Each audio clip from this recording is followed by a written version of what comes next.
Hammad International Airport Doha Qatar. ये देखिए हमने व्हील चेयर कराई थी क्योंकि हम चल नहीं ज़्यादा सकते, इतना चलना पड़ता है, इतना चलना पड़ता है। तो इस दफ़ा जनाब बड़ा मज़ा आया कि हम बैठ गए हैं और यहाँ पर जा रहे हैं आराम से सुकून से। ये देखिए कितनी खूबसूरत जगह है, कितना अच्छा सजाया हुआ है। ये देखिए लोग जा रहे हैं, चल रहे हैं और हम आराम से गाड़ी में बैठ के जा रहे हैं। ये देखिए कुछ लोग यहाँ बैठे हुए हैं, ये देखिए, और हमारे साथ वाले लोगों को भी फ़ायदा हो गया है। Yes, please. Good.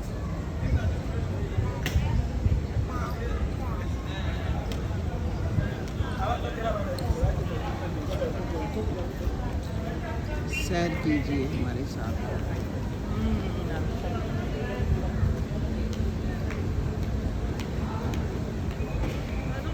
ऊपर एक ट्रेन भी जा रही है, अच्छा इसमें भी जाते होंगे।